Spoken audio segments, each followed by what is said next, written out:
तो कई बार ये हमें पता नहीं चलता कि कौन सी चीज़ कहाँ किस तरह से आ जाए और किसके मतलब की हो जाए। हम अगर कोई अफेयर शुरू कर रहे हैं, मतलब ऐसे मान लो उसको अफेयर, ये भी परमात्मा के साथ भी एक अफेयर, में तो बहुत पहले बोला हूँ, प्रेम जितने तरह के हैं, जुड़ाव जितने तरह के, अफेयर ही इंग्लिश में बोलते हैं उसको। तो उसमें जितनी कंसेप्ट्स क्लियर शुरू में हो जाएंगे उतना बाद में रिग्रेट नहीं होगा कभी, ना स्वयं के लिए ना सामने वाले के लिए। तो हमेशा सबसे बोलता हूँ कि आप खूब अच्छे से ठोक, एक जरा सी हंडिया लेने जा रहे हो बाजार में 50 रुपए की, उस तो 4 बार ठोक रहे हो, पानी लीक तो नहीं हो जाएगा, कुछ गड़बड़ तो नहीं करेगी, कुछ इसमें कोई प्रॉब्लम तो नहीं है।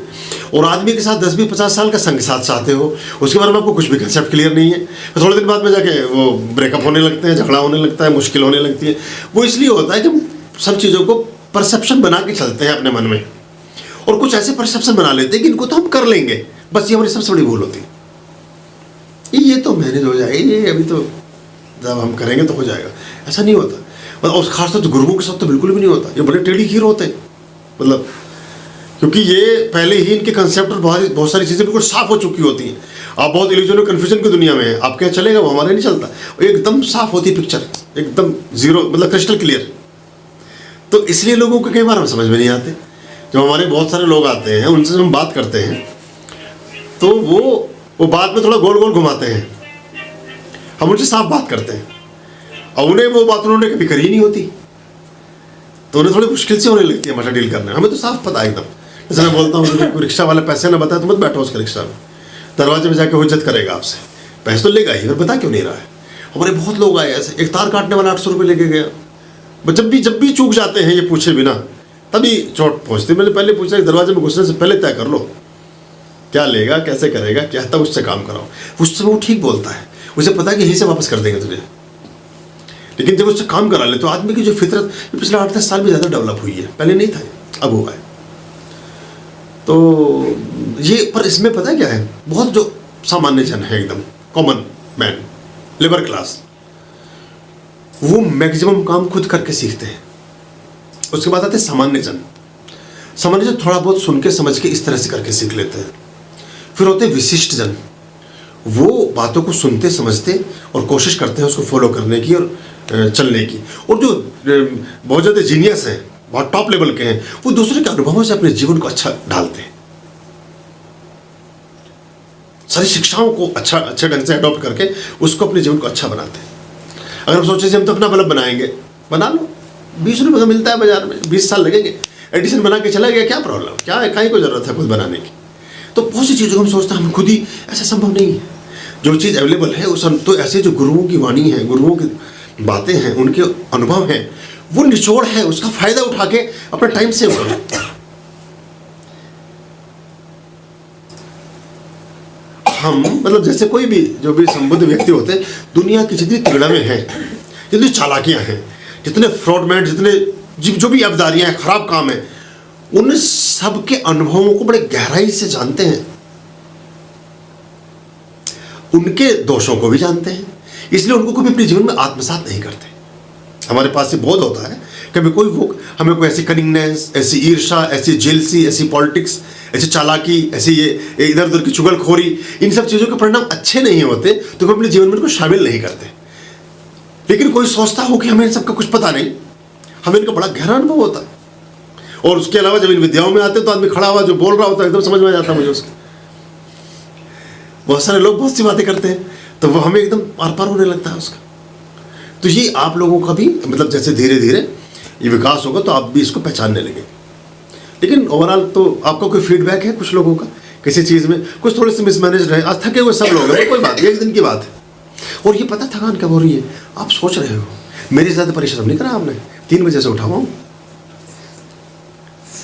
और जितने मंत्र आज भूल गए, आज सबसे लंबा अनुष्ठान हुआ, ये अभी पहली बार हुआ जितना आज, मतलब मेरी एनर्जी आज ठीक थी, मतलब मैंने फील किया। तो ये भी कई बार, और मैं अभी ऐसे 2 बजे सोऊंगा आज मैं, चूँकि पूर्णिमा है आज, मेरे पाठ तो मेरे पर्सनल पाठ तो रहेंगे सारे, तो लगभग 24 घंटे का मेरा बैठेगा हिसाब। और मैं आपको ऐसे ही मिलूंगा क्योंकि मैंने हर सिचुएशन को प्रसन्नता से एक्सेप्ट कर लिया है।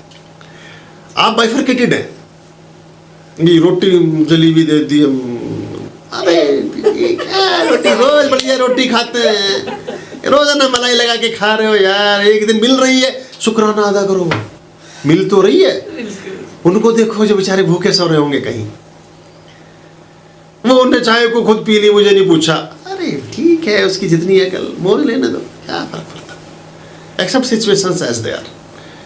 तो मुझे तो मेरा रिमोट कोई नहीं ले सकता कभी, इसलिए मुझे कभी ना थकान होती ना मुझे कोई परेशानी होती। मैं 24 घंटे लगातार सो भी सकता हूँ और 24 घंटे लगातार जाग भी सकता हूँ, 24 घंटे भूखा भी रह सकता हूँ और हर एक घंटे बाद खाना भी खा सकता हूँ, मतलब कुछ ना कुछ खा सकता हूँ। वैसे ये बड़ी अजीबोगरीब दुनिया है हमारी, तो इसलिए ऐसा ही ऐसे धीरे। और ये कुछ नहीं है सारा एक्सेप्ट। देखिए जब फिल्म देखते हैं आप, कहीं बोर नहीं होते? किसी को सुना कि मैं मूवी देख रहा था बोर हो गया, या यार मुझे उबासी आ रही थी? कभी नहीं आएगी आपको, क्योंकि उस सबने एक्सेप्ट कर लिया है, अच्छा लग रहा है आपको। वो बात बुरी कब लगेगी? जब हम उससे दूरी रखते हैं। अगर ये बात मेरे खास दोस्त ने बोली होती, वो तो गाली देके बोलता, तब भी कहता अरे यार मजा आ गया यार। या बाप ने कही होती तो कहते जी ठीक है पिताजी, 2 जूते और मार लो। मतलब ये हम असल में उससे एक गैप मान रहे हैं उस आदमी से, उससे अपना एक बेगानापन अपने दिमाग में एक्सेप्ट कर लिया हमने कि is not my friend, he is not my man, he is not my girl, he is not my friend, जो भी। मतलब इस वजह से आपने जब दरवाजा बंद कर लिया तो हवा नहीं बंद हो गई। अब आपको हर चीज खराब लगनी शुरू हो जाएगी। वो कुछ वैसे भी कह रहा होगा प्यार से तो आपको बुरा लगने लगेगा, लेकिन अगर आप आदमी रिप्लेस कर दें उसकी जगह तो फिर आपको बुरा लगना बंद हो जाएगा। हमारे माता पिता, भाई बहन, पति पत्नी, ये वो इतने रिश्तेदार क्या कुछ नहीं करते हमारे साथ, हमें तो कभी बुरा नहीं लगता, फिर बुरे निभाते रहते हैं। लेकिन बाहर के आदमी ने जरा से भी आपकी तरफ को अगर थाली जोर से पटक दी तो जिंदगी भर याद रहता है आपको। और वही है ना, ये खत्म करना है बस। क्योंकि दूर गहरे अर्थों में हम सब रिश्तेदार ही तो हैं आपस में, कुछ लाख साल पुराने, कुछ हजार साल पुराने सब रिश्तेदार। एडम और ईव, हव्वा खातून, शिव पार्वती, पूरी दुनिया अगर इन्हीं से चली तो सारे भाई सब रिश्तेदारी तो हो गए कहीं ना कहीं दूर दराज के। अगर एक ही नर मादा का जोड़ा था, इससे पूरी सृष्टि का जन्म हुआ, हर फिलोसफी इसको मानती है, तो फिर तो हम सब रिलेटिव हैं। और जब रिलेटिव हैं तो फिर किसकी किस बात का की खुशी मनानी, किस बात से तो खुश होना और किस बात के लिए रंज कर लेना, अपना ही आदमी है जो भी। लेकिन अगर ये हो जाए तो बहुत अच्छा है। और ये दोनों लेवल पे होता है, मतलब ये प्रापक पे भी और देने सेंटर पे भी। तो हम जैसे थक रहे हैं, कुछ हो रहे हैं, हम इसलिए थक रहे हैं कि हम मान रहे हैं कि हमने आज बहुत काम किया है। इसे मानना बंद कर दीजिए, एकदम फ्रेश नजर आएंगे। आप कमांड दे दिया अपनी बॉडी को कि हम कितने बजे उठे थे आज? 4 बजे। हमने खाना भी आज ठीक नहीं खाया, 3 घंटे वहाँ बैठे रहे, 2 घंटे हवा में रहे, वहाँ भी खड़ा रहना पड़ा। ये भी अभी आपने कमांड्स दे रहे हैं, नेगेटिव कमांड्स देते जा रहे हैं अपनी बॉडी को। आप बॉडी कह रही है ओके जी, ओके सर। कंप्यूटर क्या करता है? कंप्यूटर अपना कुछ भी नहीं करता, जो उसे बोलते हो करके दे देता है, उसका अपना कोई दिमाग नहीं चलता। अब उससे कहो कि एप्पल फाइंड करो, वो अमरूद दिखाने लगे, बोले ये खा लो बहुत अच्छा है, आजकल सर्दी चल रही है, इसमें आयरन ज़्यादा है। अब आप कंप्यूटर नहीं मानोगे फिर उसको। रोबोट बनाया जापान वालों ने, जापान के रोबोट में क्लास चल रही थी, रोबोट क्लास ले रहा था। एक बच्चे ने, सच्ची घटना है ये, 25 साल पुरानी, एक बच्चे ने पूछा कि किसी बच्चे ने पूछा कि आम का जो सरफेस है वो चिकना होता है, उसका ऊपर का जो त्वचा है आम की, वो स्किन उसकी चिकनी होती है, और जो आपका ये है अनानास, वो खुरदुरी होती है। इसका आंसर क्या हो सकता है? रोबोट से पूछा, रोबोट टीचर है, क्लास ले रहा है। तो रोबोट बैठ गया कुर्सी पर, सोचने लगा। अमेरिका में इसमें जापान में 15-20 दिन के लिए सारे कंप्यूटर सिस्टम को बंद करना पड़ा, ब्लॉक कर दिया उन्होंने उसी समय। और उस पर नए सिरे से काम हुआ और उनको ये कहा गया कि ये सोचने की तो इसको परमिशन ही नहीं है। सोचने क्यों लगा? ये तो कल को कुछ भी सोच सकता है। अगर ये सोचने लगे कि ये मेरा मालिक क्यों, ये मुझे कमांड कैसे दे सकता है? या आर्मी में आपने जवान भेज, आर्मी में तो रोबोट चल रहे हैं, बहुत जगह रोबोट चलने लगे, रसद पहुंचाने में, गन पहुंचाने में, ये बंदूकें चलाने में भी रोबोट का इस्तेमाल होने लगा है बहुत सारे इजराइल वगैरह में। तो अगर वो ये सोचने लगे मैं तो नहीं मारता, उसको गोली तो बहुत सुंदर आदमी है, मुझे तो पसंद आ रहा है, मैं तो नहीं मारता गोली, और अपने आदमी के मारने लगे, मतलब तो काम उल्टा हो गया। तो मशीन का काम सोचने का नहीं है, ओबे करने का है। ऐसे मेरा शरीर है, ये मशीन है, जैसे आप सोचोगे कि हम थक गए, लगे बस ये भी बस बहुत ज़्यादा है, वजन टॉपिक भी बहुत भारी हो रही, कमांड्स से काम चलता है। आप लोगों ने प्रश्न भेजे हैं और आजकल जो एक युवा वर्ग में बड़ा इसका क्रेज़ रहता है कि साहब वैलेंटाइन वीक हम मना रहे हैं या वैलेंटाइन से संबंधित पर्व में हम व्यस्त हैं, तो इसके बारे में बहुत से लोगों ने जानना चाहा है कि वास्तव में हमारे प्रेम के क्या एस्पेक्ट्स होते हैं और जुड़ाव के क्या आयाम हैं। देखिए, ये तो पूरा जो वसंतोत्सव है, जो मदनोत्सव है, जो प्रेम की बात है, ये पूरी पूरब की देन है। इसमें खास तौर से भारत ने पूरी दुनिया को जो प्रेम की शिक्षा दी है उसका जो है कोई मिसाल कहीं है नहीं। बाकी देशों में, बाकी स्थानों पर जहाँ से इसका व्यवसायीकरण शुरू हुआ, वहाँ की शुरुआत में और इसके विस्तार में बहुत बड़ा उसके पीछे बाजारवाद खड़ा है। अब 4 दिन, 5 दिन, 1 हफ्ता, 3 दिन तो प्रेम के नाम पर पूरा व्यवसाय करते हैं और उसके बाद फिर क्या करेंगे? 365 दिन में जो बाकी बचेंगे दिन, जो 355 दिन बचेंगे, 358 दिन बचेंगे, 360 दिन बचेंगे, उसमें क्या करेंगे? तो हमारे यहाँ की देशनाओं में तो ये विधान है कि प्रति दिवस ही प्रेम दिवस है, प्रतिदिन ही प्रेम का दिन है और आपको प्रेम में नहीं होना चाहिए, प्रेममय होना चाहिए। और जो व्यक्ति प्रेममय है उसके हर कृत्य में फिर प्रेम की सुवास प्रस्फुटित होती है। उसके हर काम में ये पता चलता है कि वो कितना स्नेह और प्रेम से आपूरित है। वो फिर किसी प्रकृति के किसी अवयव के साथ उपेक्षापूर्ण व्यवहार नहीं करता। वो कभी किसी पौधे में जब वहाँ बहुत सुंदर कोई जीवन मुस्कुराता हो, उसमें कभी थूकने का काम नहीं करेगा। वो उसमें उसको कभी खराब करने का काम नहीं करेगा। प्रकृति के जितने अवयव हैं, जितने पशु पक्षी हैं, जितने पेड़ पौधे हैं, जितने भी हमारे साथ जीवंत चीज़ें हैं, उनसे सबके प्रति वो अहोभाव से भरा होगा, सबके प्रति कृतज्ञता के भाव से भरा होगा, सबके प्रति वो गहरे अर्थों में मैत्रीपूर्ण हो जाएगा। तो प्रेम की जो कीमिया है वो बड़ी गहरी है, तो ये हमें समझना चाहिए। और इसके पीछे जो बाकी चीज़ें हैं उसमें कोई खास बातें होती नहीं हैं। असल में होता क्या है, अगर प्रेम है तो बढ़ेगा, प्रेम है तो बढ़ता है। प्रेम की अपनी स्वाभाविक व्यवस्था ऐसी ही है कि प्रेम की गति सदैव गतिमान रहती है। प्रेम हमेशा ऊर्ध्वगामी होता है, प्रेम हमेशा बढ़ता जाता है। वासना सदैव गिरती जाती है, वासना सदा कम होती चली जाएगी, कम होती जाएगी। प्रेम हमेशा बढ़ता चला जाएगा, ऊर्ध्वगामी होगा, विस्तारित होता चला जाएगा। तो अभी तो हम इसको प्रेम का मुखौटा लगाकर हम कुछ और करने के प्रयास में होते हैं और प्रेम का एक तरह से अवलंबन लेकर के हम कुछ और बात या कुछ और चीज़ करने का हमारा मन होता है। उस तरह से चीज़ें विकसित और विकृत होती हैं, ऐसा कहना चाहिए। तो उसको हम समझ नहीं पाते। प्रेम एक अलग तरह की बात है और एक अलग तरह का भाव है। वो अगर है तो फिर बहुत बड़ी बात होती है और वो अनकंडीशनल होता है। जब आदमी प्रेम में होता है तो उसके साथ उसकी कोई विशेष मांगे नहीं होती, विशेष उसके अपस्वार्थ नहीं होते, विशेष तौर पर कुछ ऐसी कंडीशंस नहीं होती जिनको लेकर के आप किसी के साथ जुड़ते हैं। और प्रेम से भरा हृदय सदा सभी के भले की कामना करता है। अभी तो प्रेम के नाम पर जो सब चलता है वो बड़ा उदास करने वाला है और बहुत ज़्यादा वो प्रेम के भाव से ही अलग कर देने वाला है। तो हम सोचें, हम पूरी प्रकृति के प्रति प्रेम में हूँ, हमारे जो अपने संग साथ लोग हैं उनके प्रति प्रेम में हूँ, अपने और सबसे पहले हम अपने प्रति प्रेम में हों। स्वयं से प्रेम करना सीखिए, स्वयं को पसंद कीजिए, स्वयं के साथ रहिए और वो सब कीजिए जो आपको अच्छा लगता है। क्योंकि जब आप अपने मन की करते हैं तो फिर वही जो मन के अंदर है वही तो मंदिर है। तो मन के अंदर जो है उसको प्रकट कीजिए तो परमात्मा आपको आपके वास्तविक स्वरूप में स्थापित करेंगे। खुश रहिए, प्रसन्न रहिए। आपके जीवन में आने वाला हर दिन ही प्रेम का दिन हो, आपके जीवन में आने वाला प्रतिपल ही प्रेम का पल हो। हार्दिक आशीष, बहुत प्रेम।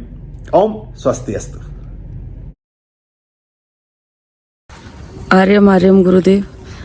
गुरुजी, मुझे एक चीज़ पूछनी है कि जब हम अगर पहले देखते हैं अपने मम्मी पापा को देखते हैं या अपने और जो हमारे से मतलब मम्मी पापा की एज के लोग हैं तो उनके रिलेशन बहुत अच्छे खासे चलते थे, नहीं मतलब आज तक चलते आ रहे हैं, और उनके रिलेशन में इतना अवसाद नहीं होता था कि लड़ाई झगड़े नहीं होते थे या कुछ कुंठा नहीं होती थी किसी तरीके की। पर जो अब जो रिलेशन है, मतलब जो अब नए रिलेशन लोगों के बन रहे हैं, वो ज़्यादा चल ही नहीं पाते हैं और लोग साथ नहीं रहना चाहते हैं, और एक डिस्टेंस में जितना रहते हैं तो ही उनके रिलेशन चल पाते हैं। लेकिन अगर साथ रहने की बात करें तो या तो मजबूरी में रह रहे होते हैं या फिर जल्दी वो रिलेशन ख़त्म हो जाते हैं। तो ऐसा क्या पहले और अब में ऐसा क्या चीज़ आ गई कि जो रिलेशंस हैं वो इस तरीके से अब ख़राब होने लग गए हैं? एक छोटा बच्चा था और उस बच्चे का एक पेड़ के साथ प्रेम हो गया और उस पेड़ का भी प्रेम हो गया बच्चे के साथ। अगर जो बड़े हैं उनको ये ना पता हो कि हम बड़े हैं और वो छोटे बन करके प्रेम करना चाहें तो प्रेम बड़ा लंबा चलता है। अब वो बच्चा उस पेड़ के पास पहुंचता और उसकी छाया में बैठता, वहाँ डांस करता, वहाँ उसके फल खाता, उसके फूल तोड़ता और अपने सर पर एक उसका मुकुट बनाकर पहनता और जंगल का सम्राट हो जाता। पेड़ देख करके बहुत प्रसन्न होता, बहुत खुश होता और उसकी प्रतीक्षा करता। बच्चा थोड़ा सा बड़ा हुआ, स्कूलों में जाना शुरू हुआ, विद्यालयों में जाना शुरू हुआ, माता पिता की परवरिश और जो एक कंडीशनिंग है उसने काम करना शुरू किया। तो बच्चा धीरे धीरे पेड़ से बातें करने लगा। पेड़ प्रसन्न था, चूंकि पेड़ का एक तरफा, पेड़ का बिना किसी स्वार्थ का प्रेम था। तो बच्चा थोड़ा सा बड़ा होता है तो कहता है कि तुम्हारा मेरा तो संबंध है, तुम मुझे मेरे लिए क्या कर सकते हो? तो कहता भी मेरे फल हैं, फूल हैं, ये सब तुम्हारे लिए हैं, मेरे पत्तियां हैं, मेरे सब कुछ है, ये सब तुम्हारे लिए। तो उसने उस पर से फूल पत्ती थोड़ी सब थोड़ी अपने घर भी ले जाने लगा। घर वाले भी खुश होने लगे, ये संबंध बड़ा अच्छा चल रहा है इनका। धीरे धीरे बच्चा और बड़ा हुआ, यूनिवर्सिटी जाने लगा, कॉलेज जाने लगा। और वो पेड़ के पास कम जाता क्योंकि उसे पढ़ाई के लिए समय निकालना पड़ता था। और पेड़ उसकी इंतजार करे, क्योंकि जब प्रेम गहरा होता है तो बिना किसी कारण के होता है और प्रेम हमेशा प्रतीक्षा भी करता है। तो उसका इंतजार करे, उससे कहे कि तुम मेरे पास अब आते नहीं। जब वो एक दिन उसके पास पहुंचा तो कहता फालतू की बकवास छोड़ो, ये प्रेम प्रेम कुछ नहीं रखा इस सब में।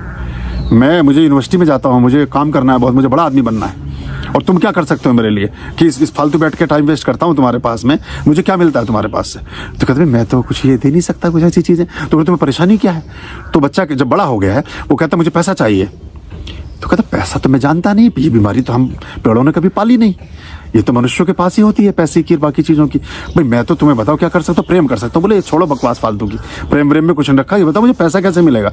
वो कहता कि मेरे जो फल लदे हैं मैं थोड़े और अधिक फल उगाता हूँ अपने जीवन में, थोड़ी शाखाएं और बढ़ा देता हूँ, तुम इनको काट लो, लकड़ी को लकड़ी की जगह बेच दो, फल को फल की जगह बेच दो, कुछ पत्ते बचे उसका खाद बना के उसे बेच दो। प्रेम जब मिटता है, जब कुछ दे पाता है तो प्रसन्न होता है। अहंकार जब छीनता है और लूटता है और खींचता है तो प्रसन्न होता है। अहंकार की मनोवृत्ति है कि वो छीन करके ले करके प्रसन्न होगा। प्रेम की स्वाभाविक एक कीमिया है कि वो बांटता है तो प्रसन्न होता है। युवक ने ऐसा ही किया, वो एक बैलगाड़ी लाया और उसमें पूरा उसके फल वल सारे निकाले। वो बेचारा पेड़ नंगा हो गया, वो सारा उसको काटा, सब किया, ले गया। फिर कई साल बाद पेड़ के पास पहुंचा तो उसने कहा उसमें बड़ी मदद मिली, मैंने अपनी स्कूल की कॉलेज की फीस अदा की, सब कुछ किया, लेकिन अब बताओ अब तुम मेरे लिए क्या कर सकते हो? क्योंकि जो स्वार्थ है वो हमेशा ये मांगता है कि तुम मेरे लिए क्या उपयोगी हो, तुम मेरे लिए क्या कर सकते हो, और प्रेम हमेशा ये चाहता है कि मैं तुम्हारे लिए क्या कर सकता हूँ। इन दोनों में बड़ा अंतर है। स्वार्थ चाहेगा कि तुम मेरे लिए कितने उपयोगी हो, क्या कर सकते हो, और प्रेम कहेगा मैं आपके लिए क्या कर सकता हूँ और कैसे दे सकता हूँ। तो पेड़ कहता है भाई मेरी सारी शाखाएं तुम काट कर ले गए थे, इतनी जल्दी तो मैं दूसरी उगा नहीं पाया, और मैं तो अब पूरा पेड़ ही खड़ा हूँ अब लेकिन मैं तुम्हें प्रेम करता हूँ, तुम मेरे बचपन से मेरे साथी रहे हो, मेरे साथ रहे हो, मैं तुम्हारे जिस भी काम आ सकूँ, तो तुम ऐसा करो मुझे काट लो और काट करके पास गांव में ले जाओ, शायद तुम्हें और अधिक धन मिल जाए, और तुम्हारा इस लकड़ी को बेचने से तुम्हारा और जो तुम्हें चाहिए, दूर देश जाना है, जहाँ भी जाना है वहाँ तुम उस यात्रा पर जा सको। वो पूरे पेड़ को जड़ से काट देता है, छोटा सा ठूट रह जाता है 1 फीट का, और फिर उस पेड़ को जाकर जंगल में बेचता है। उससे जो पैसा आता है बाजार में बेचता है, उससे पेड़ के लकड़ी से जो धन प्राप्त होता है उससे विदेश चला जाता है। वो पेड़ प्रतीक्षा कर रहा है, उसका ठूंठ अभी भी 1 फीट का है, और आते जाते लोगों से पूछता है कि वो ठीक तो है, उसे कोई कष्ट तो नहीं है, वो कहाँ चला गया है, मैं उसकी बाट जोता हूँ, कोई मुझे उसकी खबर दे दे, कोई मुझे कुछ पता दे दे। तो ये जो संबंधों में मधुरता समाप्त हुई, ये इसलिए समाप्त हुई कि हमने एक दूसरे को उपयोगी समझना शुरू किया।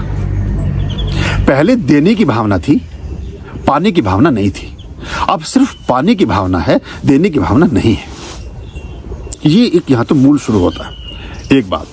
दूसरी बात, हमने मृणाल पांडे हिंदुस्तान के एडिटर हुआ करते थे। एक बार मेरी उनसे मीटिंग हो रही थी ऐसी, तो आपने जो मैट्रिमोनियल विज्ञापन देखे हैं, जो वैवाहिक विज्ञापन आते हैं, उसमें लिखा होता है कि एक वर चाहिए, सुयोग्य वर चाहिए, और उसकी आय 5 अंकों में सरकारी, उसकी आय 5 अंकों में होनी चाहिए, सरकारी सेवारत को वरीयता, और उसमें ऐसे इस तरह का एक कॉम्बिनेशन बनता है, और ज़्यादातर लोग उन्हीं को प्रेफर करते हैं।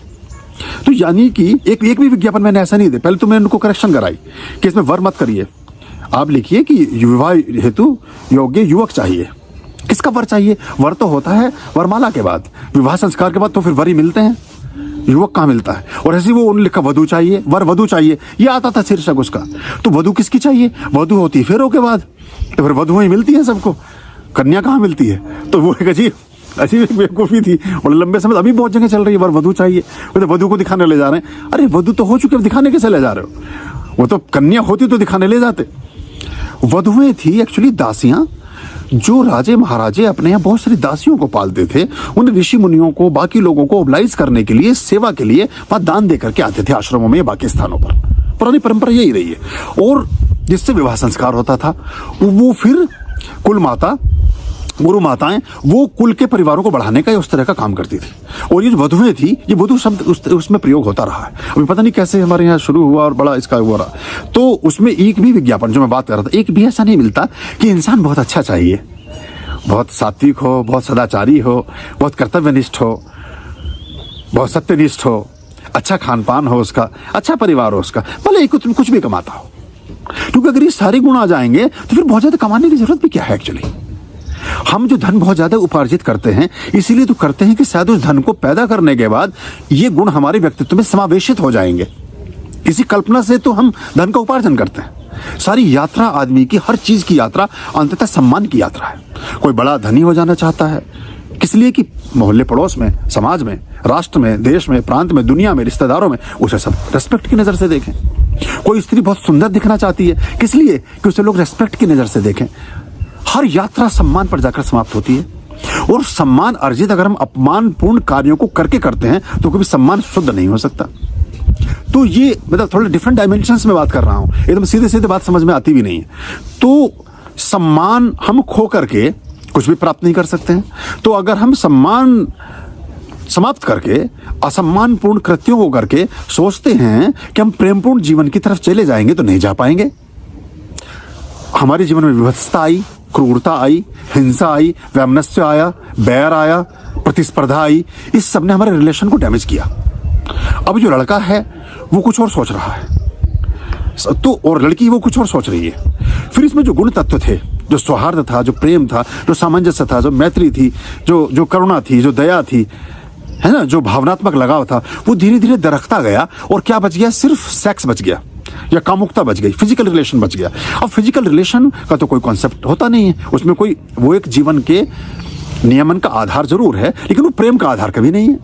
वासना कभी प्रेम का आधार नहीं है। इसलिए ही वासना में बहुत लंबे समय तक आप रह भी नहीं सकते हो, लेकिन प्रेम में पूरे जीवन रह सकते हो। मैंने सुना है ना कि पेड़ 40 साल तक प्रेम करता रहा उस युवक से, और अंत तक करता रहा, जब तक ठूट बचा हुआ है। वो कहता मैं पेड़, इसमें कोई पत्ती नहीं लगा सकता, फल नहीं ला सकता, कुछ नहीं कर सकता, मैं मर गया हूं लगभग, लेकिन प्रेम में अभी भी है उससे मेरा, और मैं उसकी खबर चाहता हूं। मुझे खबर भी नहीं है जिसकी वो खबर चाहता है। तो ये जो भाव दशा है, ये समाप्त हो गई है जीवन से। अब ना तो हमारा कोई सामंजस्य है, अब ये Tier 4 टाइप का हो गया है, ये सो कॉल्ड प्रोफेशनलिज्म है। अब इसका मतलब ये भी नहीं कि मैं सबको कहूँ जी खाली बैठ के घंटी बजाने लगे 24 घंटे, ये भी संभव नहीं है। लेकिन हमारे जीवन में सदाचार खत्म होने से, संस्कार खत्म होने से, अच्छे मूल्य खत्म होने से ये चीजें समाप्त हो रही हैं। और अगर हम, जैसे मैंने बताया विज्ञापन की बात, अगर हम कुछ पदों को ढूंढ रहे हैं, इंजीनियर हो, डॉक्टर हो, प्रोफेसर हो, वकील हो, फलाना हो, आर्किटेक्ट, जो भी जितने पद होते हैं, ये हो, IT स्पेशलिस्ट हो, अब ये तो पोजीशन है एक्चुअली। पोजीशन तो कभी ऊपर नीचे हो सकती है। अगर आज इंजीनियर है, कल उसको लकवा मार जाए, आज वो प्रोफेसर है, कल को उसकी नौकरी चली जाए, आज वो डॉक्टर है, कल खुद ही बीमार हो जाए, तो उस स्थिति में क्या बचेगा फिर आपके पास? वो चीज तो बची पहले से ही नहीं थी। अब पद के साथ प्रेम था, पद समाप्त हो गया, अब क्या करेंगे? फिर आदमी दूसरी तरफ खोजने लगता है। तो खोज ही एक्चुअली हमारी गलत है। हमारी खोज का आधारभूत केंद्र ही गलत है। हमारी खोज की प्रारंभ और खोज की शुरुआत ही गलत है। हम गलत तरह के लोगों में अपने जीवन का इन्वेस्टमेंट करते हैं, इसलिए लौट कर वो चीजें फिर वापस आती। तो और फिर बहुत सारी चीजें क्या हैं कि हम हर समय ये चाहते रहते हैं, छोटी छोटी चीजों में हम टेस्टिंग करते हैं चीजों के माध्यम से। तुमने मुझे फलानी चीज नहीं दी थी तो मैं कैसे मानूं कि तुम मुझे प्रेम करते हो? परखना मत, परखने से कोई अपना नहीं रहता। परखना मत, परखने से कोई अपना नहीं रहता। किसी भी आईने में देर तक चेहरा नहीं रहता। और बड़े लोगों से मिलने में हमेशा फासला रखना। जहां दरिया समंदर से मिला, दरिया नहीं रहता। तो जो आपको जो एग्जिस्टेंस है, एक्चुअली सेल्फ एग्जिस्टेंस, उसे तो आपने विलीन कर दिया, उसे तो आपने खत्म कर लिया। और फिर आप कहते हैं अब हम कहाँ रहे?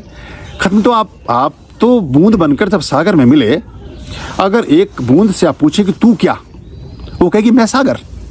उसका विस्तार सागर है, उसका एग्जिस्टेंस सागर है। लेकिन बूंद को आप बूंद ही समझ रहे हो, सागर तो समझ ही नहीं रहे हो। लेकिन है सागर वो। अगर उसका केमिस्ट्री के पॉइंट ऑफ व्यू से आप बायोलॉजिकल उसका परीक्षण करेंगे तो हमें वो सारे गुण मिलेंगे जो पूरे, जो 1 किलो समुद्र में है, 1000 किलो समुद्र में है, 1,00,000 किलो समुद्र में जो गुण तत्व हैं वो एक बूंद में है। केमिस्ट्रिकल पॉइंट्स, वो उसमें जो भी चीजें हैं वो सारे डीएनए आरएनए उसका वही है, बूंद का। तो जो प्रेम की बूंद थी वो तो हमने सुखा दी। और हम सागर, जो समाज में सागर हमने क्रिएट किया आर्टिफिशियल, उसकी तरफ हमारी दृष्टि लग गई। इससे दुख का आगमन हो गया जीवन में। और छोटी छोटी चीजों पर हम आश्रित हो गए। अगर तुम ये कर दो तो मैं बहुत सुखी। लेकिन क्या अगर हमारे पास फलानी गाड़ी हो जाए तो हम बहुत सुखी, अगर हमारे पास बैंक में इतना पैसा हो जाए तो हम बहुत सुखी, अगर हमारा घर इतना बड़ा बन जाए तो हम बहुत सुखी, अगर हमारी फलानी चीज हो जाए तो हम बहुत सुखी, अगर हमारे बच्चे उस स्कूल में चले जाए तो हम बहुत सुखी, अगर हमारा बैंक बैलेंस इतना हो जाए तो हम बहुत सुखी, अगर इतना सोना चांदी, इतनी जीन्स मेरी अलमारी में टंगी हो तो मैं बहुत सुखी, इतनी साड़ियां हो तो मैं बहुत सुखी, अगर मैं फलानी ब्रांडेड कपड़े ये पहन लूँ तो मैं बहुत सुखी, अगर मेरे पास राडो की जो बढ़िया घड़ियां तो मैं। लेकिन जिनके पास ये सब है, क्या वो सुखी हैं? इस दुनिया में ऐसे बहुत लोग हैं, लाखों लोग हैं जिनके पास ये सब कुछ है, फिर भी उनका जीवन एम्प्टीनेस से भरा है, एक खालीपन से भरा है। मैं ऐसे हजारों लोगों को जानता हूं जिनके पास ये सब है जो एक सामान्य व्यक्ति की सूची में होता है, वो फिर भी परेशान है। तो इसका मतलब सुख का हेतु तो ये है नहीं, सुख का संबंध तो इससे फिर है नहीं। ना बड़े घर से है, ना बड़ी गाड़ी से है, ना किसी चीज से नहीं है एक्चुअली। तो सुख का हमने एक्चुअली तलाशी गलत शुरू कर दी। हम पढ़ना चाहते थे केमिस्ट्री, हमने ले लिया भूगोल। हम स्टडी करना चाहते थे इंग्लिश की, हम ले बैठे संस्कृत। और फिर वो चीजें हमें मिल ही नहीं रही। संस्कृत में तो संस्कृत के आयाम मिलेंगे, इंग्लिश में इंग्लिश के मिलेंगे। इंग्लिश लोगे, कीट्स को पढ़ोगे, ह्यूमो को पढ़ोगे, वीक्स को पढ़ोगे, आर्किमिडीज को पढ़ोगे, या मतलब जो इंग्लिश से आते हैं वहाँ आप लियो टॉल्स्टॉय को पढ़ोगे। आप संस्कृत लोगे तो कालिदास को पढ़ोगे, आप आदिशंकर को पढ़ोगे, आप नचिकेता को पढ़ोगे, आप रामानुजन को पढ़ोगे। तो दिशा ही बदल गई एक्चुअली। तो ये जो आर्टिफिशियलनेस से हमारे पास चीजें आई, जैसे अंग्रेजी दांत लोग होते चले गए, तो हमारे सारे सुख भी हम अंग्रेजी में ही तलाशते हैं। अब अंग्रेजी दांत होने से, अंग्रेजी एक्चुअली पूरे का पूरे कल्चर है, वो भाषा तक तो ठीक है, लेकिन जब हम उसे ओढ़ने बिछाने लगते हैं तो हर चीज इंग्लिश में, इंग्लिश ढंग से देखने लगते हैं। अब जैसे ये बात, हम बहुत सारे पर्व मनाने हमने शुरू किए। उस दिन तो आप जाकर के उन्हें फूलों का गुलदस्ता सब दे रहे हो, और 364 दिन क्या करेंगे? माता पिता की कोई खबर नहीं, वो फिर अनाथालय में उधर उधर रह रहे हैं। तो ये जो हमारे यहाँ तो कंसेप्ट ही नहीं था, हम ऐसा सोचते ही नहीं थे कभी कि हम ऐसे रह पाएंगे कि लोग अलग अलग होंगे। ऐसा हम कभी सोचते नहीं थे कि हमारे परिवारों में ऐसे अलगाव होंगे। तो ये अलगाव उस तरह से आए, उस तरह की चीजें आई। और फिर कुछ हमारे यहाँ फिल्मों ने, कहानियों ने, किस्सों ने, सो कॉल्ड ये जो धर्मनिरपेक्षता और इस तरह के शब्द प्रयोग हुए, इन सब ने बहुत चीजें खराब की। वो एक शब्द आता है बहुत सामान्य, हवस का पुजारी। हवस का मौलाना क्यों नहीं? हवस शब्द हमारा नहीं है, उर्दू का शब्द है। तृष्णा का पुजारी हो सकता है, लेकिन तृष्णा फिर कुछ और चीज है, अपेक्षा कुछ और चीज है, ईर्ष्या कुछ और, प्रतिस्पर्धा कुछ और चीज है, स्पर्धा कुछ और चीज है, द्वेष कुछ और चीज है। लेकिन ऐसे बहुत सारे शब्द हमने प्रयोग कर लिए। तो ये अब ये हमारे शब्दों के साथ काम खराब होना शुरू हो गया। यानी पुजारी है, हवस का, ऐसे बहुत सारे शब्द मैं कभी कभी देखता हूँ। इतना उनके साथ अन्याय किया गया शब्दों के साथ, उनको जोड़ दिया गया। हवस का पादरी क्यों नहीं? मतलब छोटी सी बात। तो ये सब बातें आपस में जुड़ी हैं। कभी भी आपको लगेगा कि मैं विषय से भटक रहा हूँ, नहीं, मैं अपने विषय पर ही हूँ। तो ये जब आपने सारी चीजें, अब फिर अंग्रेजी में जब आपने बहुत ज्यादा विकास किया बच्चों का अपना, तो आपने सारे संस्कार और सारी चीजें अंग्रेजों से ही ले ली, क्योंकि उसके बाद आपका कोई मापदंड नहीं है। आप सारे उपन्यास पढ़ेंगे इंग्लिश वालों के, आप जेम्स एल डी चेज को पढ़ेंगे, आप उन सबको पढ़ेंगे जो अंग्रेजी के राइटर्स हैं। अब हिंदी के राइटर्स को नहीं पढ़ेंगे। और आपने फिर वो दुनिया देखी और समझी और जानी जो आपके पास आसपास कहीं भी नहीं है। यानी आप टेक ऑफ हो गए और लैंडिंग आपकी हुई नहीं। आपका पूरा संस्कार का विकास हुआ अंग्रेजी ढंग से, क्योंकि वो अंग्रेजी नॉवलों में जो स्टुअर्ट मॉर्टन को पढ़ रहे हैं, तो स्टुअर्ट मॉर्टन के जो किस्से कहानियां हैं वो सारे के सारे यूरोप से संबंध रखते हैं, वो यहाँ एप्लीकेबल ही नहीं होते। जो हमारे जीवन अनुभव का हिस्सा नहीं होता उसको हम ठीक से एक्सेप्ट कभी कर नहीं पाते हैं। एक अभी काली हांडी में बहुत पहले एक अकाल पड़ा और खेती खत्म हो गई, बहुत लोग भुखमरी के शिकार हो गए, बहुत लोग एक्सपायर हुए। मैं उन दिनों फ्रांस में था, तो वहाँ वो न्यूज़पेपर था, तो एक बच्चे ने मुझसे सवाल किया, होगी 10th में या 8th 9th 10th में होगी, उसने मुझसे पूछा कि वहाँ ये अकाल क्या चीज़ होती है। तो मैंने कहा कि जब घर में खाना नहीं मिलता, ऐसी चीज़ें नहीं होती, तो लोग अकाल बोलते हैं उसको कि चीज़ें ऐसी। तो वो कहती कि खाना नहीं मिलता तो लोग मर जाते हैं। भुखमरी क्या है? मैंने कहा भुखमरी मतलब जब भूख से लोग मर जाते हैं। तो उसने कहा तो उनकी फ्रिज में चॉकलेट भी नहीं थी क्या? उनके रेफ्रिजरेटर में मिल्क पाउडर नहीं था क्या? उनके फ्रूट्स भी नहीं थे? अब ये उसकी दुनिया है, ये वहाँ अपना घर देख रही है वो एक्चुअली। अब उसके घर में तो फ्रिज में सब लगा है, मुझे क्या पता फ्रिज नहीं देखी काला हांडी के आदमियों ने कभी फ्रिज को वो समझा ही नहीं क्योंकि। तो जैसे परवरिश हम पाते हैं, तो जब हम अंग्रेजी के कल्चर, अंग्रेजी की चीज़ों को पढ़ रहे हैं, पनप रहे हैं, तो व्यक्ति का संबंध एक काम चलाऊ आधार है, वो टेम्परेरी है व्यक्ति का। वहाँ व्यक्ति के गुण तत्व की वैल्यू नहीं है, व्यक्ति के भौतिकवाद की वैल्यू है। इसलिए पूरा का पूरा पश्चिम अमेरिका में हर तीसरा आदमी के पास अपना एक मनोचिकित्सक है, उनके पास एक साइकोलॉजिकली डॉक्टर्स का परामर्श लेते हैं। वो हर तीसरा आदमी साइकोलॉजिकली सिक है वहाँ। और सबसे ज्यादा पागल इतने पूरी दुनिया में है, इतने मिला के कुल अमेरिका में है, क्योंकि वहाँ आपने सबसे बड़ा विस्तार किया भौतिकवाद का। हर रिलेशन, हर चीज़, वहाँ कोई मतलब नहीं है किसी से। अब एक सिस्टर है और वो ब्रदर है, और वो दोनों ने मुकदमा किया कोर्ट में। वो ह्यूस्टन में या बॉस्टन वहाँ के कहीं के रहने वाले थे। तो वो मेरे पास भी उनके किसी के माध्यम से सवाल आया, तो उसने मुकदमा किया सिस्टर ने कि मेरा केक निकाल के खा गया है ये मेरे उससे। तो अब आप सोचिए कि वो केक मैंने बनाया, माई केक माई। तो ये जो जितना मैं सबसे ज्यादा मैं का उच्चार बकरा करता है, सबसे ज्यादा कटता है। तो ये जो ईगो बन गई, ये जो हमने आर्टिफिशियलनेस समाज में पैदा की, इसने संबंधों को खत्म कर दिया है। और बताइए वो कह रही this is mine, you don't touch this. अब वो अब यहाँ बहन मर जाए भाई के लिए, अगर वो खाना ना खाए तो या भूखा रही है कुछ रहे, वो बहन जाके कोर्ट में केस कर रही है कि इसने मेरा केक खा लिया। तो अब हम जिन बच्चों को, जिन दंपतियों को, जिन युवा वर्ग को जिस तरह के समाज की वो सिखा रहे हैं, पढ़ा रहे हैं, वहाँ जो हमारे फिजिकल रिलेशन है पश्चिम के, जो हमारे मानसिक रिलेशन है, जो हमारे सामाजिक रिलेशन है, जो हमारे आर्थिक रिलेशन, मतलब वहाँ सब चीज़ जाकर के कहीं ना कहीं पैसे पर और उपभोक्तावाद पर जाकर केंद्रित हो जाती है। आप मेरे लिए कितने उपयोगी हैं, एट द लास्ट मोमेंट ये रह जाता है बस। तो जब उपयोगिता ही रह गई तो उपयोगिता खत्म तो प्रेम खत्म।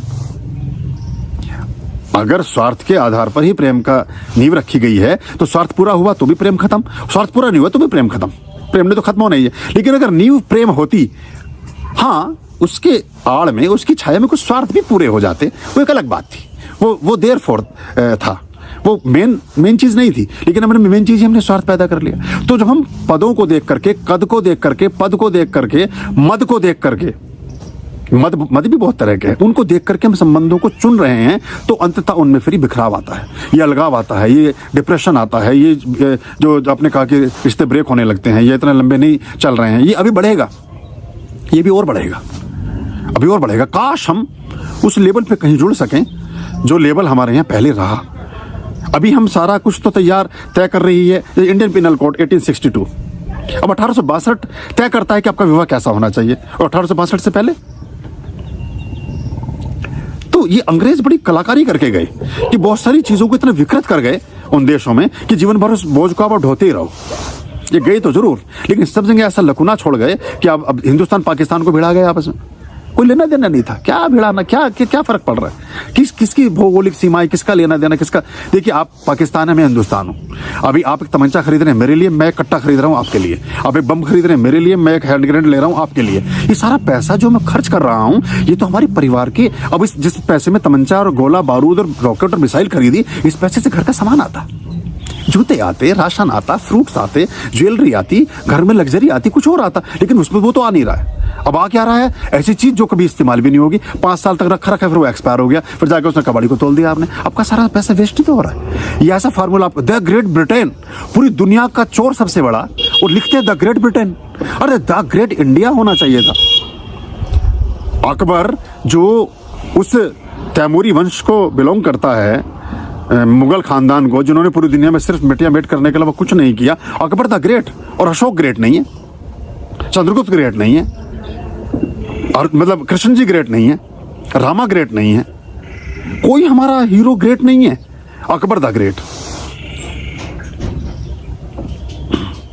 तो जिन्होंने ब्लैकमेल करके जोधाबाई से शादी की रियासत को मुक्त करने के लिए, उन्होंने कॉम्प्रोमाइज कर लिया कि यार एक लड़की जा रही है, लड़की को ही दे दो, कम से कम राजपाट तो बच जाएगा।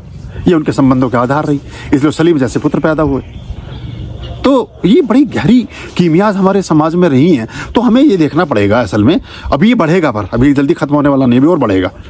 थोड़ा सा पूरब और पश्चिम बनेगा, फिर पश्चिम बन के फिर पूरब बनेगा। ये जोरबादा बुद्धा की यात्रा है। जब तक आप पूरी तरह से पश्चिम नहीं हो जाएंगे बहुत सारी चीज़ों में, तब तक पूरब की दृष्टि आपको दिखाई नहीं देगी। बहुत पास में ही अगर गीता और कुरान ले आए, वेद और उपनिषद ले आए, तो दिखाई नहीं देते हैं, पर डिस्टेंस चाहिए उसको देखने के लिए। रिश्तों का डिस्टेंस भी खत्म हुआ है। हर समय की ऑब्जर्वेशन ने रिश्तों को खट्टा और कड़वा कर दिया है। अब हर समय दृष्टि लगी हुई है।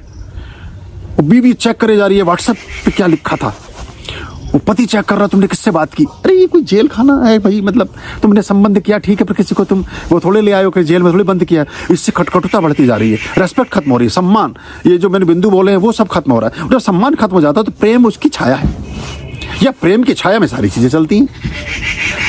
अगर प्रेम है तो रेस्पेक्ट भी होगी। जितना अधिक प्रेम उतना अधिक विश्वास, और जितना अधिक विश्वास उतना अधिक प्रेम, जितना अधिक प्रेम उतना अधिक सम्मान, और जितना अधिक सम्मान उतना अधिक प्रेम। ये सारा का सारा एक दूसरे का वाइस वर्सा और रेसिप्रोकल है। तो ये धीरे धीरे, पर बहुत सारे परिवार ऐसे भी हैं जहां अभी ये दौड़ नहीं पहुंची है पेड़ को काटने की, उसके फलों को बेच देने की, उसकी लकड़ी को अपने स्वार्थ में जला लेने की। वहां अभी भी प्रेम है, वहां अभी भी समय है, वहां एक दूसरे के लिए सब कुछ है। अब सारा समय गंवा करके, सारा समय व्यर्थ कर करके, सारे जीवन को दांव पर लगा करके आप वो कहते ना, तेरी 2 टकिया की नौकरी मेरा लाखों का सावन जाए। मतलब 2 टके के काम को पैदा करने के लिए लाखों रुपए का उत्सव खत्म कर रहे हैं अपने जीवन से। ये बड़े बड़े संदेश हैं फिल्मों में भी, जो गाने हैं ये भी कभी कभी बड़ी मैसेज देते हैं। तो ये हम, यानी कि हम कोयले बीनने के लिए हीरो को गवा देते हैं अपने जीवन से। तो अगर उस पर दृष्टि कर सकें तो बहुत सारी चीज़ों का विकास हो सकता है। प्रेम संबंध में प्रगाढ़ता आएगी, जीवन में प्रगाढ़ता आएगी, और जीवन अच्छा, संतुलित और स्थायी होगा। फिर ये इतनी नहीं होंगी, लेकिन अभी ये बढ़ेगा, फिर कम होगा। पश्चिम देख रहा है ना सारा, अब राधे हरे रामा हरे कृष्णा कर रहे हैं ना सारे लोग। अब रूस में मनाया जा रहा है ना इस्कॉन और बाकी चीज़ों को। तो अभी एक बार समृद्धि भी बड़ी जरूरी है। समृद्धि के शिखर पर पहुंचकर ही आप बहुत सारे जीवन के बहुत सारे आयामों को ठीक से समझ पाते हैं।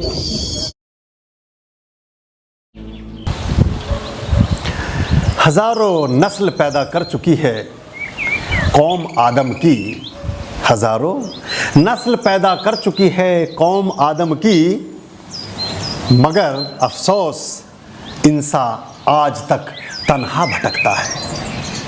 हजारों नस्ल पैदा कर चुकी है कौम आदम की, मगर अफसोस इंसान आज तक तन्हा भटकता है। ये जो अकेलापन है, ये किसी श्रेष्ठता को पा लेने की जो एक प्यास है। अपने मन गुण, अपने विचार, अपने मन, अपने जीवन के जैसा कोई और हमें मिल जाए, इसको पा लेने की जो एक चाहत है, इसको पा लेने की जो एक इच्छा है, इसको पालेने की जो एक थ्रस्ट है, ये जीवन की यात्रा का सबब है। एक बड़ी प्राचीन कथा है, मैं कहीं पढ़ रहा था। कहते हैं कि परमात्मा ने मनुष्य को पूर्ण रूप से एक बीजीय, एक कोशीय बनाया। जो बायोलॉजी, जीव विज्ञान को समझते हैं वो इस बात से वाकिफ होंगे कि पैरामीशियम और अमीबा एक कोशीय जीव हैं। एक कोशीय यानी स्त्री और पुरुष एक ही साथ होते हैं, वो अलग अलग नहीं होते। एक समय के बाद उस जीव का एक हिस्सा टूटकर जीवन से पृथक हो जाता है, और फिर से जीवन की संतति का नियम काम करने लगता है। फिर से नई नई संतानें, नया नया जीवन, ऐसे वो गति कर रहा है लाखों सालों से। जिस कथा की मैं बात कर रहा हूँ उस पर आता हूँ। मैं पढ़ रहा था तो उसमें उल्लेख आता है कि सबसे पहले परमात्मा ने मनुष्य को एक कोशीय बनाया, यानी नर और मादा, स्त्री और पुरुष एक साथ थे, एक ही कोशीय जीव था।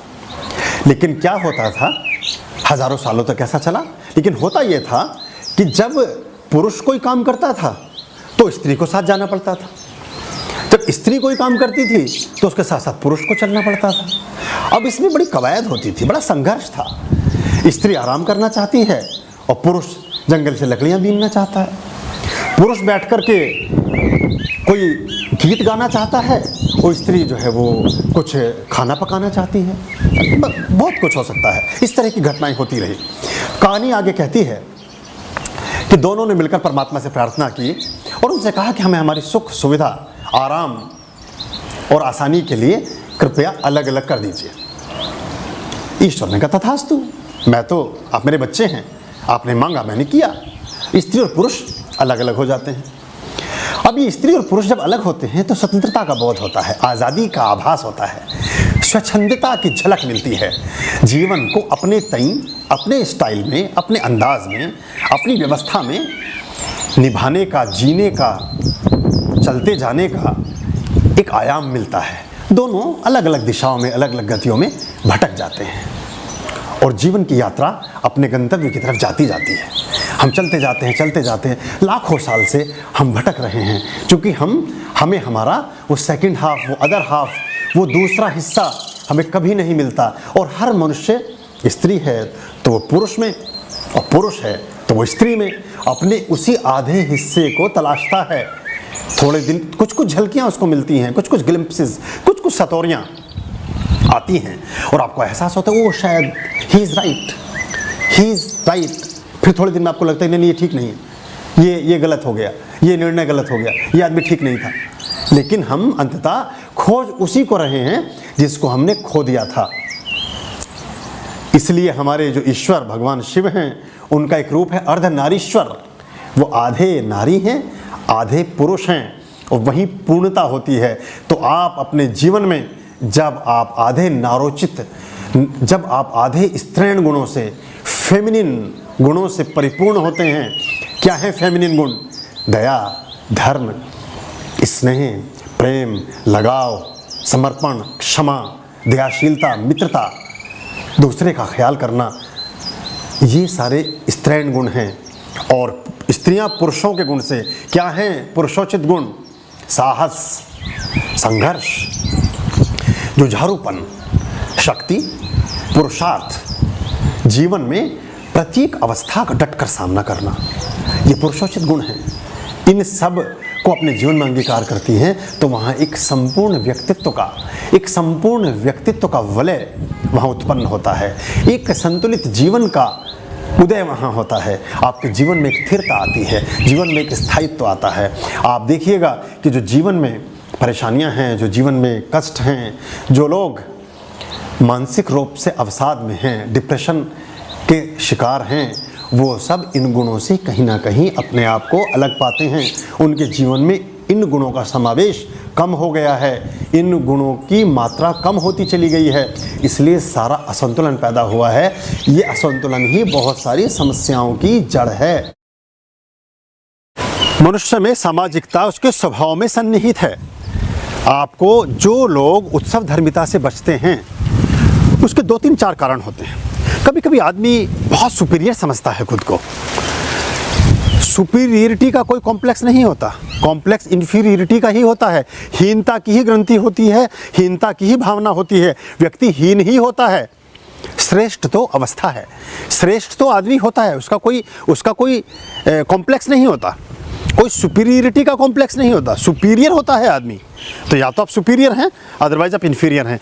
जो लोग किन्हीं पदों पर बैठने के योग्य नहीं हैं या उस प्रतिष्ठा को भोगने की पात्रता नहीं रखते, जो इत्तेफाकवश किसी षड्यंत्र के चलते, किसी कूटनीति के चलते, किसी ब्लैकमेलिंग के चलते या किसी तरकीब के नाते, किसी टेक्निक से आपने उस पद प्रतिष्ठा को पा लिया है जिसके लिए आप वास्तविक पात्रता नहीं रखते, आप डिजर्व नहीं करते हैं, तो आप सबसे कटे कटे रहना शुरू कर देते हैं। आप लोगों से घुलना मिलना नहीं चाहते। आपको लगता है कि आपसे मिलने वाला हर आदमी आपसे पता नहीं क्या मांग लेगा, आपसे पता नहीं क्या चीज़ का बेनिफिट लेने लगेगा। ये गुण नेताओं में बहुत अधिक मिलता है। वो आश्रित जनता पर ही होते हैं जुड़े हुए जनता के ऊपर ही होते हैं। जनता ही उन्हें चुनकर के जनप्रतिनिधि बनाती है, उन्हें उस हाउस तक भेजती है जहां से उनके सम्मान का, उनके पद का, प्रतिष्ठा का, पैसे का, व्यवसाय का, उनके हर चीज़ के एक विस्तार का नया आयाम खुलता है। लेकिन वो उससे ही कटे रहना चाहते हैं कि उनको लगता है कि जो व्यक्ति मिलजुल जाता है, आप किसी के साथ हंसने लगेंगे, आप किसी के साथ खेलने लगेंगे तो आप बहुत छोटे हो जाएंगे, आपको उसकी फरमाइशें पूरी करनी पड़ेंगी। एक कोलकाता के बहुत बड़े सेठ थे, मैं उनके साथ गया। वो जब तक मेरे साथ एयरपोर्ट से लेकर के अपने घर तक गए, बहुत हंसी में थे, बहुत खुशी में थे, बहुत प्रफुल्लित होकर के जोक्स कर रहे हैं, वो मजाक कर रहे हैं और बड़े आनंदित रूप से मेरे साथ गाड़ी में चल रहे हैं। लेकिन घर पहुंचने से 500 मीटर पहले ही वो एकदम सुई पटक सन्नाटा, एकदम शांत, चुपचाप। मुझे थोड़ा अचरज हुआ, मैंने पूछा ये आपको क्या हुआ? और वो बोले नहीं अभी आप चुप रहें। हम ठीक है। हम घर में अंदर जाते तो एकदम सीधा, बिल्कुल तना हुआ चेहरा, बिल्कुल सपाट, कोई एक्सप्रेशन नहीं, किसी से बात ना करें ठीक से, टेढ़े टेढ़े रहें, कोई सीधा जवाब करे तो उसको उल्टा आंसर करें, सीधा प्रश्न पूछे उसको उल्टा जवाब दें। बाद में मैंने उनसे पूछा, जब वो घर से 1 घंटा रहने के बाद मैं चाय वाय पी, बातचीत हुई, लौटकर वापस आए, मैंने कहा अभी तो आप ठीक थे, अब फिर आप ठीक हो गए हैं गाड़ी में आने के बाद, आपको वहाँ क्या हो गया था? बोले ज़्यादा किसी से हंस के बात करो तो बीवी कहती है कि गहने कहाँ हैं, बच्चे से मुस्कुरा के उसके सिर पे हाथ फेर दो, वो पॉकेट में हाथ डाल देता है, वो कहता है कि आपके खीसे में कितने पैसे हैं। आप किसी कर्मचारी को मुस्कुरा के बात करो, वो कहता है मेरी सैलरी बढ़ा दीजिए। आप किसी दुकानदार से हंस के खुशी होकर के किसी तरह से बात कर लीजिए, वो दुकानदार आपको चीट करना शुरू कर देता है, आपको लूटना शुरू कर देता है, 10 रुपये का सामान 15 रुपये में बेचना शुरू कर देता है। तो मैंने कहा कि आपने कृत्रिमता तो ओढ़ ली, आपने एक बनावटीपन अपने व्यवहार में शामिल तो कर लिया, लेकिन आपने जीवन की पुलक खो दी, जीवन की वास्तविकता खो दी। आनंद धर्म अमृतस्य पुत्रा, आप जो आनंद धर्म को लेकर पैदा हुए तो वो तो आपने खो ही दिया ना। आप हर समय कमांड में हैं। ऐसे लोग सबसे ज़्यादा रोगग्रस्त होते हैं। जब आप एक कमांड में रहते हैं, आप 24 घंटे सोच ही रहे हैं, हंसने की बात पर हंसेंगे नहीं, रोने की बात पर रोएंगे नहीं।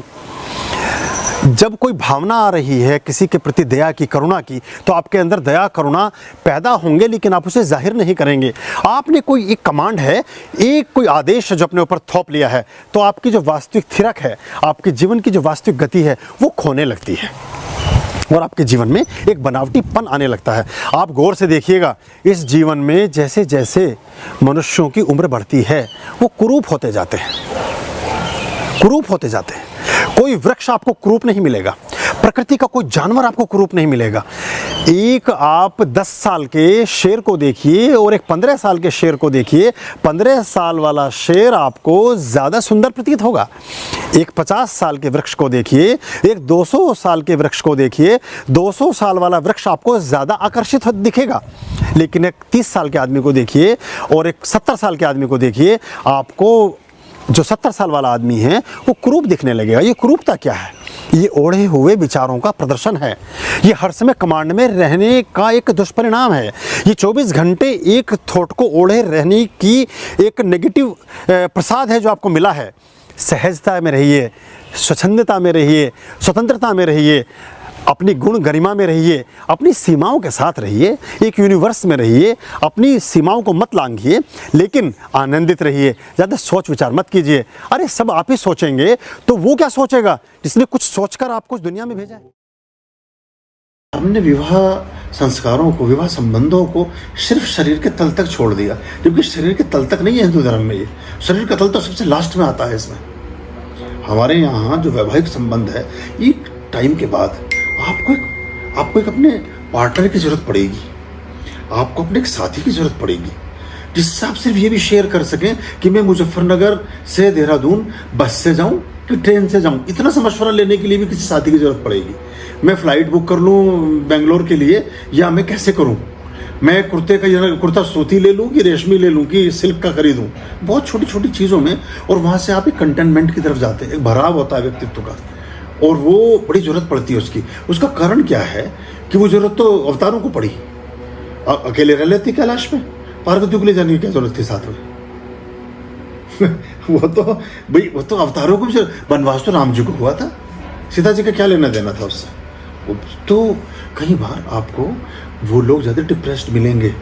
अवसाद में मिलेंगे, मानसिक रूप से बीमार मिलेंगे, जिनके पास अपने थॉट की शेयरिंग का कोई प्रकल्प नहीं है, कोई विकल्प नहीं है, जो अपने कभी हमारे मन है, हम मनुष्य हैं, कभी क्रोध आता है, कभी प्रेम आता है, कभी घृणा आती है, कभी नफरत आती है, कभी मोह पैदा होता है, कभी मत्सर, कभी किसी चीज़ की लालसा, कभी किसी चीज़ से वितृष्णा। इन सब अनुभवों को हम किसी से शेयर करना चाहते हैं, और जब ये अनुभव शेयर नहीं होते तो हम विक्षिप्तता की तरफ जाते हैं। ऐसी बच्चियां जिनकी उम्र 30-32 साल से ज़्यादा हो गई है, उनका लाइफ पार्टनर उनके साथ नहीं है, उनके फिजिकली, शारीरिक, मानसिक, आर्थिक, सामाजिक, नैतिक, धार्मिक वर्तुल पूरे नहीं हो रहे हैं, तो बीमार रहने लगती हैं। उनकी एक्टिविटीज एबनॉर्मल हो जाती है, वो समाज में नॉर्मल दिखते हुए नॉर्मल नहीं होती। वो जिस कार्य क्षेत्र में काम करेंगी वह सक्सेसफुल नहीं रहेंगी, क्योंकि ये कोना उनका कहीं खाली है, और वो जो खालीपन है वो इतनी तेजी से रिश्ता है कि जहाँ वो काम करेंगे उनके व्यक्तित्व का वो खोखलापन सब पर उजागर होगा। वो जब उजागर होगा तो मिसफिट महसूस करने लगेंगे अपने आप को। 5 महिलाएं कहीं काम करती हैं, 5 महिलाओं की एक जैसी उम्र है, या 5 पुरुष कहीं काम करते हैं, 5 पुरुषों की उम्र एक जैसी है। उनमें से 4 जब डिफरेंट तरह के कंटेनमेंट के साथ अपने वर्किंग प्लेस पर दिखेंगे आपको, और एक आदमी उसमें आधा अधूरा और उथला उथला दिखेगा, तो वो खुद डिप्रेशन की तरफ जाने लगता है, उसमें हीन भावना आने लगती है। वो कितने बड़े पद का आदमी हो, उसमें वो या तो फिर विरक्त, या तो फिर यहाँ बैठे, या तो फिर उसकी जगह आश्रम है, या परमात्मा उसकी पूर्ति कर देता है, वहाँ फिर आपको उन चीज़ों से आप ऊपर उठ जाते हो, क्योंकि आपका उद्देश्य बहुत बड़ा हो जाता है। या तो मोदी बन जाए, सबको छोड़ छाड़ के फिर देश सेवा में निकल रहे। देश सेवा भी हम नहीं कर रहे, हम है तो सामाजिक जीवन में ही, हम दोस्तों से भी मिलते हैं, हम रिश्तेदारों में भी जाते हैं, हम परिवार में भी रह रहे हैं, हम जंगल में नहीं रह रहे, हम तो गाँव मोहल्ले फ्लैट में गली में रह रहे हैं। तो ये हर समय का कंपेरिजन है जो अप्रत्यक्ष है, कोई आपसे शेयर नहीं करेगा इस बात को, ना कोई कहेगा, लेकिन ये अप्रत्यक्ष जो आपके ऊपर एक थॉट का प्रभाव है, ये धीरे धीरे आपके व्यक्तित्व में एक असंतुलन लाने लगेगा। आप कुछ सब कुछ होते हुए भी कुछ खाली, कुछ मतलब कुछ डिसबैलेंस लगेंगे आप। पूरा पश्चिम जो आज पागल है, अमेरिका में तीसरे आदमी का इलाज चल रहा है, वो इसीलिए चल रहा है कि वो विक्षिप्त जीवन जी रहे हैं। मैं, मेरा, मैं, ये दिस इज माई से बात नहीं बनती। खुशी तब मिलती है हमेशा जब आप दूसरे के लिए कुछ करते हैं। परमार्थ ही सुख का मूल है। आपने रबड़ी खाई, आपने चाट खाई, मुजफ्फरनगर चाट चौक, आपको बहुत अच्छी लगी दही की गुजिया। अब आपको ये अभी अच्छी नहीं लग रही है, जब इसका पत्ता लगवा के इनके लिए ले जाओगे ना, और कहेंगे भाई यार तूने तो भाई कमाल कर दिया, भाई ये तो बहुत बढ़िया यार, अगली बार 2 लेके। अब जो अंदर जो फूल खिल रहा, ये असली सुख है, ये खुशी है। तो इसका मतलब खुशी तो दूसरों को कुछ देने से प्राप्त हो रही है, अपने से नहीं हो रही है। अगर अपने आप से खुशी हो रही होती तो जितने ये जो वो था, जिसने एक सुसाइड किया था बहुत बड़ा, वो मेहता, क्या नाम था उसका? नहीं, सुशांत सिंह राजपूत तो एक डिफरेंट, उसका ट्रेजेडी का शिकार हुआ हर्षद मेहता।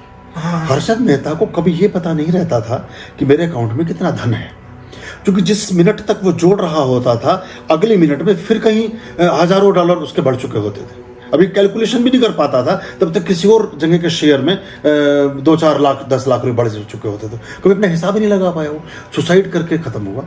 तो इसका मतलब धन तो फिर सुख नहीं देता, पद भी सुख नहीं देता। नंबर 1 शेयर मार्केट की दिशा बदलने वाला अकेला आदमी था। ऐसे सैकड़ों लोग हैं, हजारों लोग हैं जो बहुत बड़े बड़े पदों पर बैठे हैं। तो ये हमें कभी कभी हम समाज की पूरी संरचना को गति और दिशा देने के लिए अपना जीवन जीते हैं। अब देखिए, जिस सीता को प्राप्त करने के लिए लंका पर चढ़ाई की, इतने असुरों को मारा, रावण का वध किया, सब कुछ किया, सीता को ले आए घर, लेकिन समाज में कहीं अविश्वास पनप रहा था। अभी देखिए, सामाजिक दायित्वों की बात कर रहा हूँ कि हम अपनी नहीं सोच सकते, समाज की भी सोचनी पड़ती है। समाज में किसी व्यक्ति ने कहीं कह दिया कोई बात, उसे सुना चक्रवर्ती सम्राट ने, और जाकर के अपनी पत्नी से आर्गुमेंट किया। पत्नी ने कभी मैं चली जाती हूँ अगर आपके मन में ऐसा विचार, जाके महर्षि वाल्मीकि का आश्रम में रही। तो समाज ऊंचा था, राम राज्य उसी को तो कहा गया कि जब सबसे निम्नतम व्यक्ति की बात भी इतना मूल्य रखती हो कि राजा अपने निजी सुख का त्याग कर दे, सबसे छोटे आदमी की बात भी। तो कभी कभी हमें सामाजिक जीवन, क्योंकि कारण क्या है ना, बात तुम्हारी सिर्फ नहीं है, बात इनकी है। इनसे और को सवाल कोई करेगा ही नहीं। और ये हालांकि अजीब तरह की संरचना है। व्यक्तिगत तौर पर मैं इसको पसंद नहीं करता हूँ कि किसी के व्यक्तिगत जीवन में आप दखलंदाजी करें या सवाल जवाब करें, लेकिन समाज ऐसे ही बनता है। पर ये एक समस्या है, हर एक को आप मना भी नहीं कर सकते, ब्लंटली जवाब भी नहीं दे सकते, हर किसी को आप अपमान भी नहीं कर सकते। फिर कहें तो कहें क्या? तो आदमी फिर ऐसी जगह से ये भी जाने से बचने लगेंगे ये फंक्शन में जाना बंद कर देंगे, या ऐसे लोगों के घर जाना बंद कर देंगे, उन्हें घर बुलाना बंद कर देंगे। तो यानी कि समाज की जो पूरी कड़ी थी वो हमने तोड़ दी। जिन भी स्त्रियों ने समय रहते विवाह नहीं किया वो हिस्टीरिया की शिकार होती हैं, क्योंकि एक्चुअली बात सिर्फ काम वासना की नहीं है, बात बहुत सारे इमोशंस के फ्रेमिंग की है। बहुत तरह की इमोशंस हैं। अब गुस्सा सड़क चलते आदमी तो आप कर नहीं सकते हो। घर में अगर पति ही सही और गुस्सा कर भी लिया तो वो थॉट तो रिलीज हुआ ना, वो स्ट्रेस तो रिलीज हुआ ना, जिसे लिए बैठे हो हर समय। वो ज़्यादा बीमार मिलेंगी, उनमें कम शक्ति, पुरुष भी, और वो पुरुष भी चिड़चिड़े अजीब से व्यसनों के शिकार, क्योंकि एकांत व्यसन की तरफ मोड़ता है। फिर शराब पियो, कौन पूछने वाला है? फिर जो मर्जी करो, कौन देखने वाला है? फिर ताश खेलोगे, शेयर बाजार करोगे, दोस्तों के साथ 2 बजे तक आओ कि मत भी आओ, कोई देखने वाला नहीं। तो हमारा जीवन निरंकुश होता है। वो निरंकुशता हमें अव्यवस्थित करती है, मिसमैनेज्ड करती है। और जब हम मिसमैनेज्ड होते हैं तो उसका सारा प्रतिफलन हमारे पूरे व्यक्तित्व पर आता है। मेरे साथ मेरे ऐसे कई शिष्य भी हैं और साथ के लोग भी हैं, प्रोफेसर्स हैं। अब उनकी वो लगभग 45-50 साल की उम्र हो गई है। उस समय तो डिफरेंट टाइप के थॉट में वो कहीं नहीं कर पाए। अब वो कई बार, अब उन्हें ये लगता है जबकि हम शराब पी के जब अपने घर आ रहे होते हैं कि हमारे किसी दिन एक्सीडेंट ना हो जाए, किसी हमने पैसे उधार दे रखे हो, हमें गाड़ी में टक्कर ना मार दे, ऐसे मैसेज भेजते हैं। अब हमें डर लगने लगा अपनी ज़िंदगी से। हम घर में बैठ के पिए तो पूरा मोहल्ले में हमारी बेइज्जती होती है, और बाहर पी के आए तो मतलब एक अजीब, वो हर समय एक फियर में रहने लगे हैं। और वो अजीब, उनकी पूरी वो बैठेगी भी तो उनकी बॉडी लैंग्वेज डिफरेंट है। और फिर एक बात और आपको बताता हूँ, समाज में भी एक अस्वीकृति होने लगती है। आप अगर पूरे वर्तुल वाले, अब देखिए, अगर 4 पेयर हैं, और चलो ऐसा मान लो तुम्हारे 4 दोस्त हैं, चारों को बीवियाँ साथ गई हैं, तुम्हें नहीं लेके जाएगा वो साथ। मतलब ये एक बड़ा मनोवैज्ञानिक सत्य, क्योंकि तुम्हारे साथ कोई फीमेल मेंबर नहीं है। तो जो उनकी फीमेल मेंबर्स हैं वो थोड़ा सा एक उनको अनकंफर्ट लगता है कि एक, क्योंकि तुम पता नहीं क्या बात करोगे। तुम्हारे साथ अगर महिला होगी, महिला का प्रेजेंस पूरे वातावरण को बदलता है। एक ऑफिस में जिसमें 4 पुरुष काम करते हैं, उनमें उसको अगर आपने सुधारना है, सिर्फ वहाँ एक महिला को नियुक्त कर दीजिए। आप सब वेल ड्रेस्ड आएंगे, बदतमीजी नहीं करेंगे, गाली गलौच नहीं करेंगे, हल्ला गुल्ला नहीं मचाएंगे, सिगरेट नहीं पिएंगे, शोर शराबा नहीं करेंगे, अश्लील बातें नहीं करेंगे, कुछ भी गड़बड़ नहीं करेंगे। उस स्त्री ने कुछ भी नहीं किया, सिर्फ प्रेजेंस भर है उसकी, वो आके बैठी है, एकदम वातावरण बदल गया। एक बस में पुरुष भरे हुए हैं, सारी बस में 50 सीटर बस है ऐसा मानिए, उसमें 50 सीटर में 40 पुरुष बैठे हैं, उसमें 4 महिलाएं चढ़ जाएं, पूरी बस की गति बदल जाती है एकदम। सीधा होकर बैठ जाएगा, वो कान खुजा रहा है वो ठीक हो जाएगा, किसी ने पैर ऊपर रखे वो सीधा होकर बैठ जाए। क्या क्या किसी ने कुछ भी नहीं किया उसकी प्रेजेंस ने सारा वातावरण बदल दिया। कहीं और भी बात हो, गली मोहल्ले में लड़ रहे हो 4 लोग, बस 2 लेडीज आ जाएं तो कहेगा भाई परिवार के लोग खड़े, देख तमीज से बात करना, बहू बेटी खड़ी हैं, ढंग से बात करियो, देख, मतलब ऐसे बात बोलते हैं ना। तो अब बहू बेटी ने क्या कर दिया, कोई वो बंदूक लेके थोड़ी आई है, उसकी प्रेजेंस जीवन को ठीक कर दी। ऐसी ही स्त्रियों के जीवन में पुरुष भी, ये वाइस वर्सा है, ये सिर्फ एक ही बात नहीं है।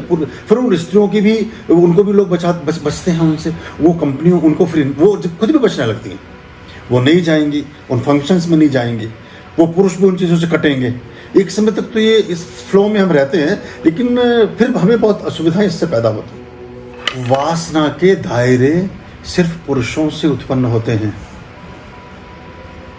स्त्री जन्मदात्री है, लेकिन वासना स्त्री में नहीं होती, वासना पुरुष में होती है। स्त्री तो ऐसी हैं कि बहुत सालों साल रह सकती हैं और रहती हैं और रही हैं पूरी दुनिया में। उनके अंदर ये विचार नहीं होता कभी भी कि वो, उनका सिर्फ संबंध इसलिए नहीं होता, वो एक सुरक्षा, सम्मान और एक सहयोग और एक वो वाला भाव उनका अधिक होता है। वो दूसरी तरह से उनका जीवन चलता है। महिलाओं का जो मन स्थिति है, उनका जो चित्त है, तो वो भी अब अपने दिमाग से निकाल दीजिए कि वो उस वजह, वो तो आपके एक बहुत अच्छी कंपेनियन हो सकता है, एक बहुत अच्छा दोस्त आपको मिल सकता है जो आपकी लाइफ को आगे बढ़ाए। और जो प्रबल वासनाओं से भरे हैं, उनकी भी उम्र 5-6 साल से ज़्यादा नहीं होती, सब खत्म हो चुका होता है 5-6 साल में। लेकिन उसके बाद जो ज़िंदगी बची है वो मूल्यवान है, क्योंकि ज़िंदगी तो 5-6 साल नहीं ना, ज़िंदगी तो 50-60 साल, 70 साल, 80 साल कुछ भी हो सकती है। तो फिर वो जो बाकी पक्ष है वो बहुत महत्वपूर्ण हो जाता है।